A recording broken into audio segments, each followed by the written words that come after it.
El vigía invisible. Hacia el fin de la vida de Daniel, se estaban produciendo grandes cambios en la tierra a la cual, más de 60 años antes, él y sus compañeros hebreos habían sido llevados cautivos.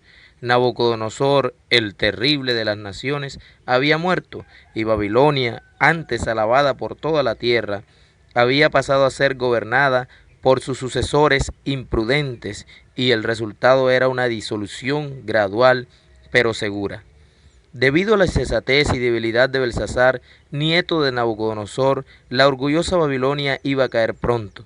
Admitido en su juventud a compartir la autoridad real, Belsasar se gloriaba en su poder y ensalzó su corazón contra el Dios del cielo.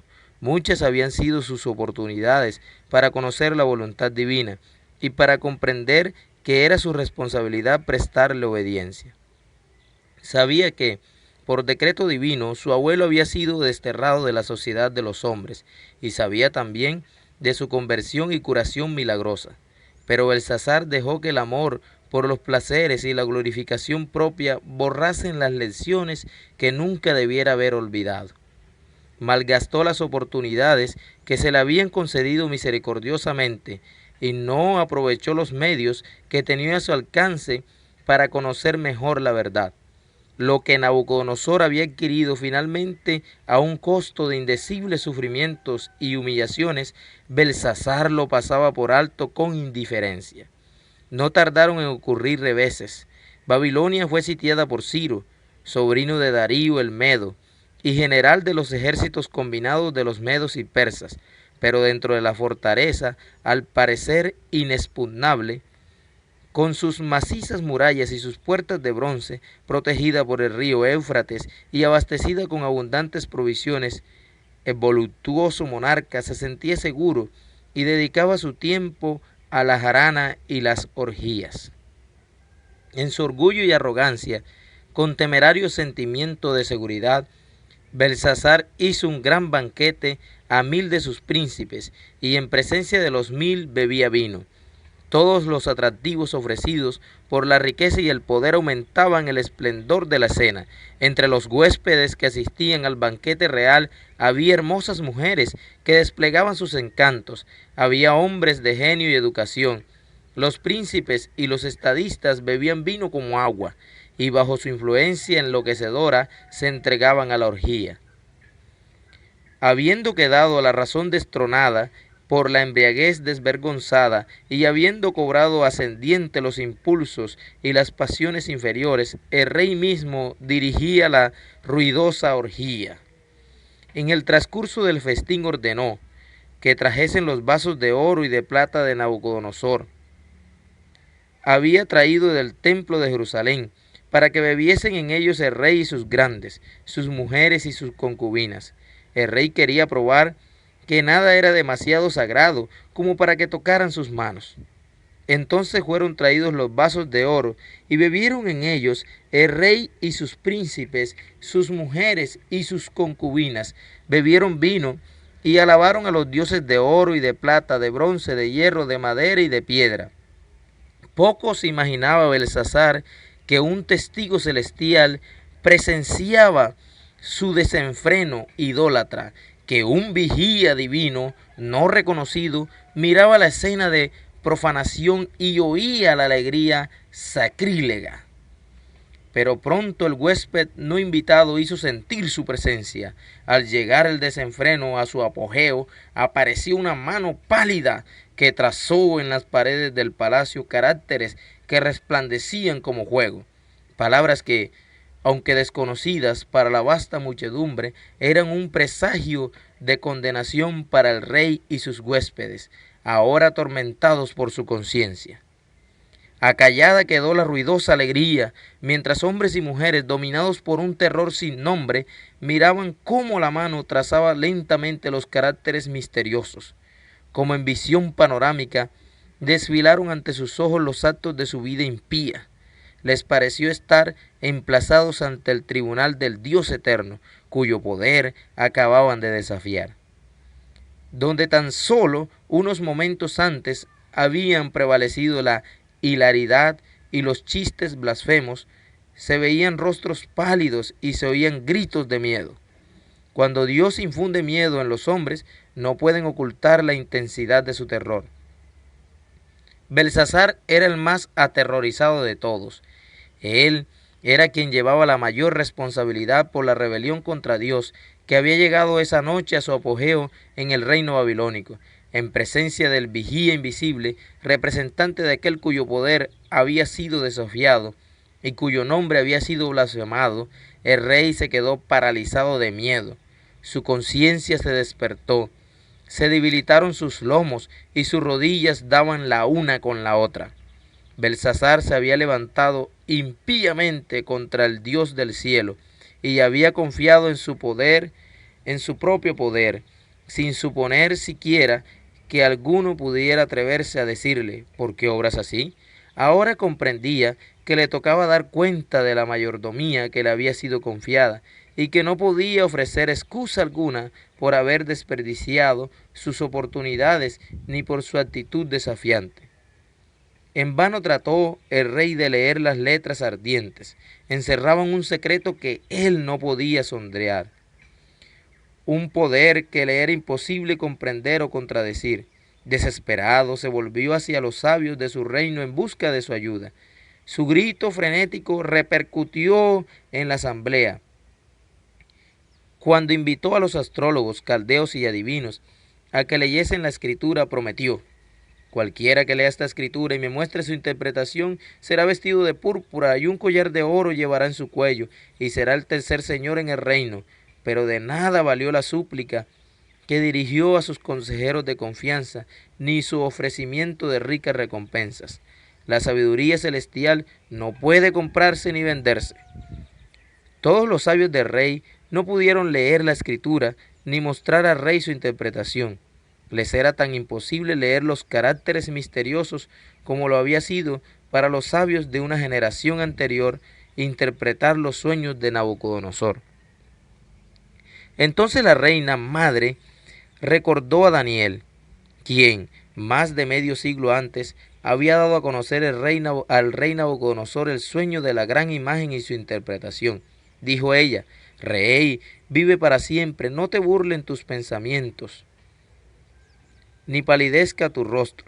En tu reino hay un hombre en el cual mora el espíritu de los dioses santos, y en los días de tu padre se halló en él luz e inteligencia y sabiduría, como sabiduría de los dioses, al que el rey Nabucodonosor constituyó jefe sobre todos los magos, astrólogos, caldeos y adivinos, por cuanto fue hallado en él mayor espíritu y ciencia, entendimiento para interpretar sueños y descifrar enigmas y resolver dudas. Esto es, en Daniel, el cual el rey puso por nombre Belsasar. Llámese pues ahora Daniel, y él te dará la interpretación. Entonces Daniel fue traído delante del rey. Haciendo un esfuerzo para recobrar la serenidad, Belsasar dijo al profeta: ¿eres tú aquel Daniel de los hijos de la cautividad de Judá que mi padre trajo de Judea? Yo he oído que de ti, que el espíritu de los dioses santos está en ti, y que en ti se halló luz, entendimiento y mayor sabiduría. Y ahora fueron traídos delante de mí sabios y astrólogos para que leyesen esta escritura y me diesen su interpretación, pero no han podido mostrarme la interpretación del asunto. Yo pues he oído de ti que puedes dar interpretaciones y resolver dificultades. Si ahora puedes leer esta escritura y darme su interpretación, serás vestido de púrpura y un collar de oro llevarás en tu cuello, y serás el tercer señor en el reino. Ante aquella muchedumbre aterrorizada estaba Daniel en pie, imperturbable, frente a la promesa del rey, con la tranquila dignidad de un siervo del Altísimo, no para hablar palabras de adulación, sino para interpretar un mensaje de condenación. Dios dijo entonces: tus dones sean para ti, y da tus recompensas a otros. Leeré la escritura al rey y le daré la interpretación. El profeta recordó primero a Belsasar asuntos que le eran familiares, pero no le habían enseñado la lección de humildad que podría haberlo salvado. Habló del pecado y de la caída de Nabucodonosor y del trato del Señor con él. del dominio y la gloria que se le habían concedido, así como del castigo divino que mereció su orgullo y del subsiguiente reconocimiento que había expresado acerca del poder y la misericordia del Dios de Israel. Y después, en palabras audaces y enfáticas, reprendió a Belsasar por su gran impiedad. Hizo resaltar el pecado del rey y le señaló las lecciones que podría haber aprendido, pero no aprendió. Belsasar no había leído correctamente lo experimentado por su abuelo, ni prestado atención a las advertencias que le daban eventos tan significativos para él mismo. Se le habían concedido la oportunidad de conocer y obedecer al Dios verdadero, pero no le había prestado atención y estaba por cosechar la consecuencia de su rebelión. Declaró el profeta: y tú, Belsasar, no has humillado tu corazón sabiendo todo esto, sino que contra el Señor del cielo te has ensoberbecido, e hiciste traer delante de ti los vasos de su casa, y tú y tus grandes, tus mujeres y tus concubinas, bebiste vino en ellos. Además de esto, diste alabanza a dioses de plata y oro, de bronce, de hierro, de madera y de piedra, que ni ven, ni oyen, ni saben, y al Dios en cuya mano está tu vida, y cuyos son todos tus caminos, nunca honraste. Entonces de su presencia fue enviada la mano que trazó esta escritura. Volviéndose hacia el mensaje enviado por el cielo, el profeta leyó en la pared: Mene, Mene, Tekel, Uparsin.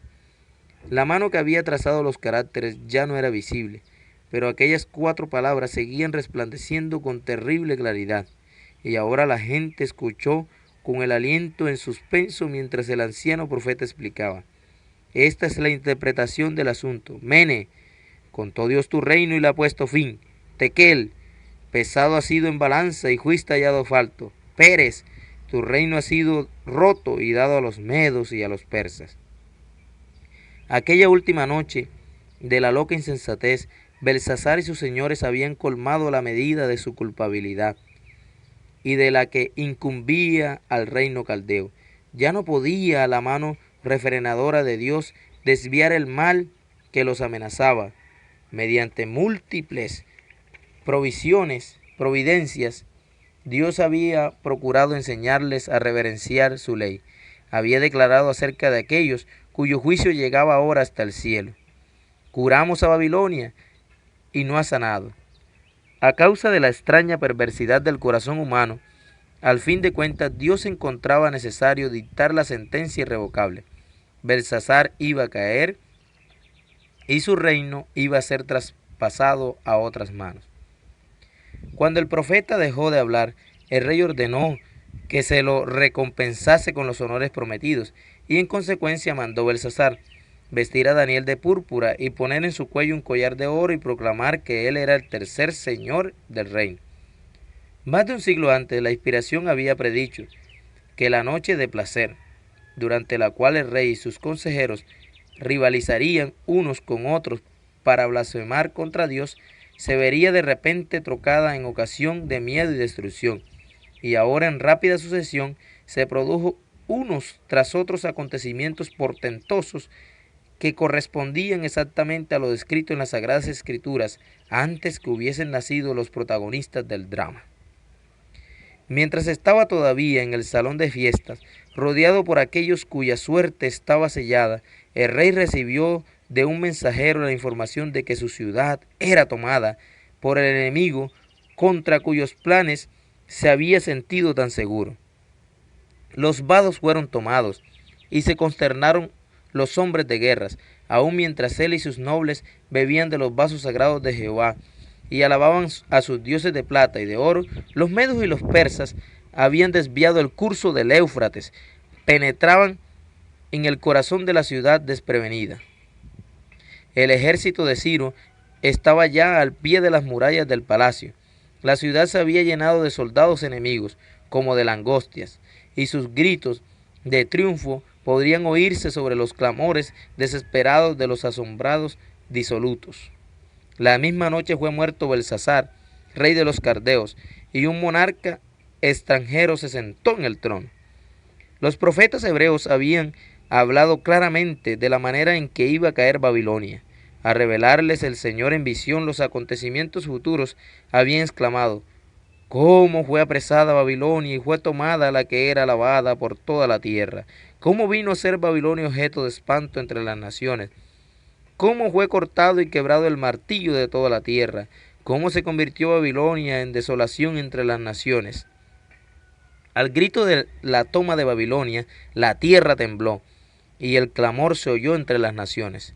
En un momento cayó Babilonia, porque vino destruidor contra ella. Contra Babilonia y sus valientes fueron apresados, y el arco de ellos fue quebrado, porque Jehová Dios de retribuciones dará la paga.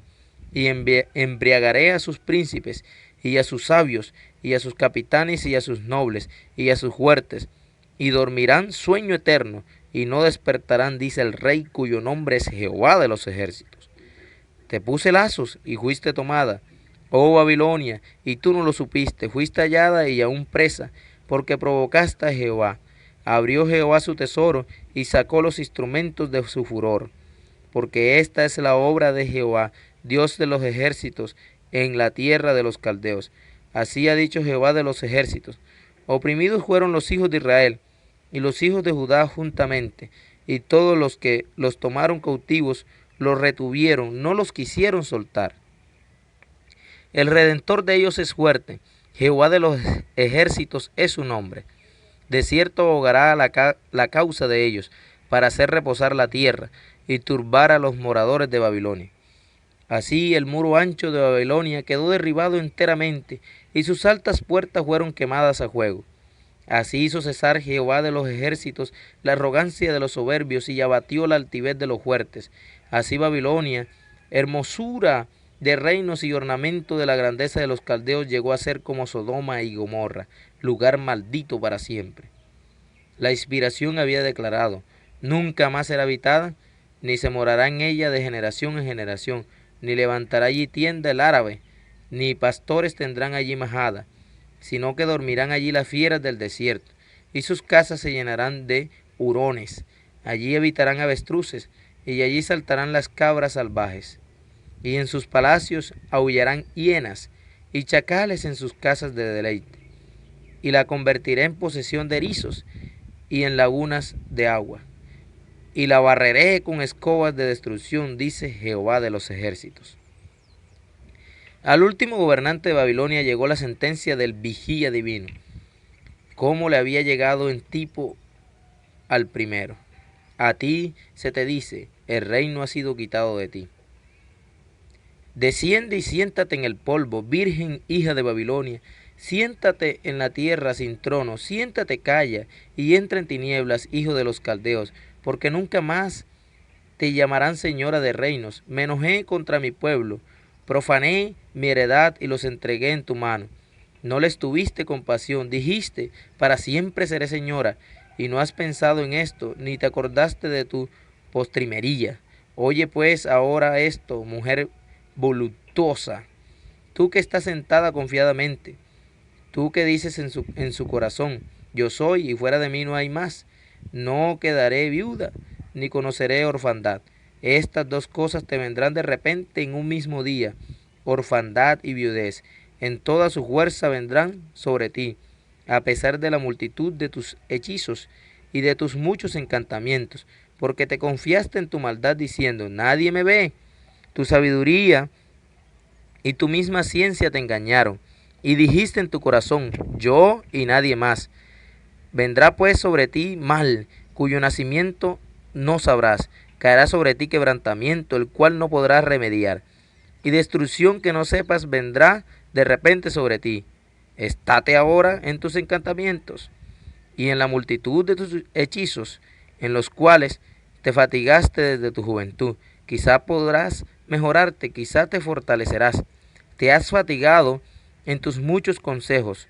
Comparezcan ahora y te defiendan los contempladores de los cielos, los que observan las estrellas, los que cuentan los meses, para pronosticar lo que vendrá sobre ti.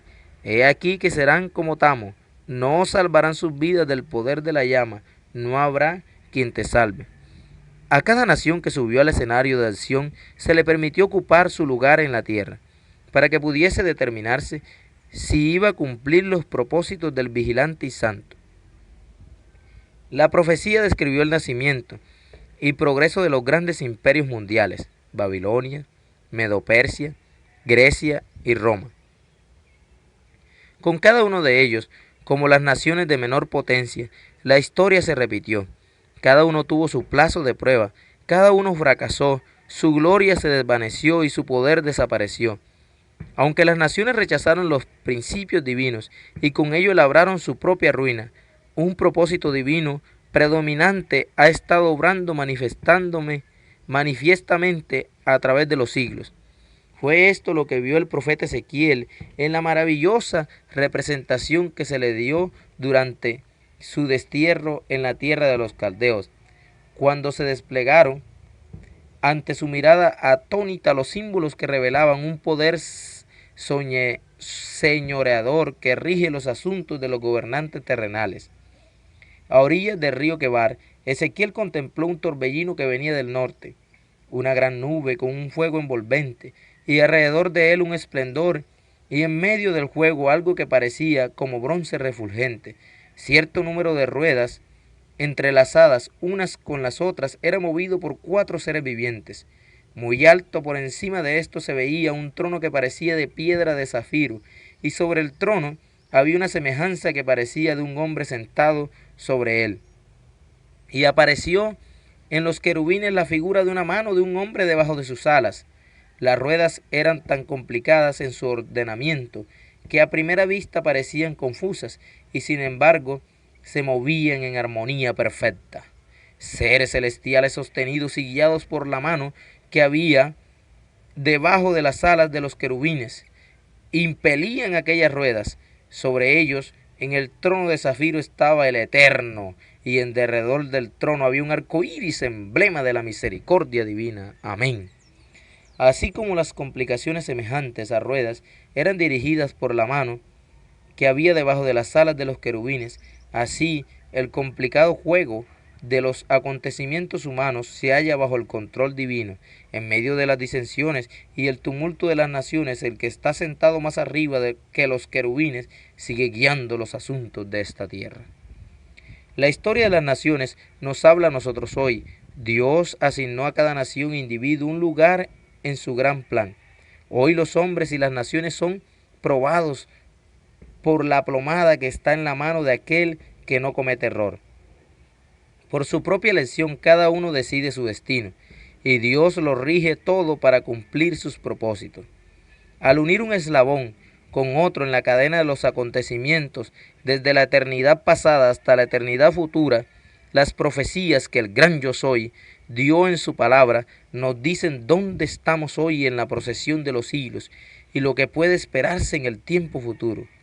Todo lo que la profecía predijo, como habiendo de acontecer hasta el momento actual, se le ha cumplido en las páginas de la historia, y podemos tener la seguridad de que todo lo que falta por cumplir se realizará en su orden.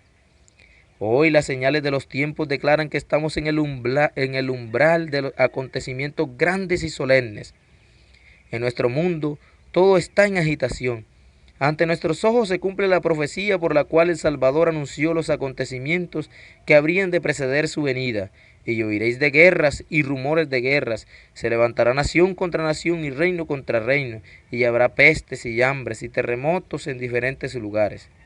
El momento actual es de interés abrumador para todos los que viven, los gobernantes y los estadistas, los hombres que ocupan puestos de confianza y autoridad, los hombres y mujeres pensadores en todas las clases, tienen la atención fija en los acontecimientos que se producen en derredor nuestro. Observan las relaciones que existen entre las naciones, observan la intensidad que se apodera de todo elemento terrenal y reconocen que algo grande y decisivo está por acontecer, que el mundo se encuentra en víspera de una crisis espectacular. La Biblia, y tan solo la Biblia, presenta una visión correcta de estas cosas.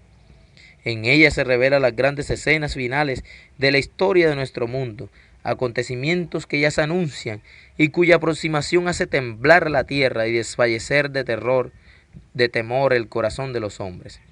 Y aquí que Jehová vacía la tierra y la desnuda, y trastorna su faz, y hace esparcir a sus moradores, porque traspasaron las leyes, falsearon el derecho, quebrantaron el pacto sempiterno. Por esta causa la maldición consumió la tierra y sus moradores fueron asolados. ¡Ay del día! Porque cercano está el día de Jehová y vendrá como destrucción por el Todopoderoso. El grano se pudrió debajo de sus terrones, los graneros fueron asolados, los alfolíes destruidos, porque se secó el trigo. Cómo gimieron las bestias, cuán turbados anduvieron los hatos de los bueyes, porque no tuvieron pastos. También fueron asolados los rebaños de las ovejas.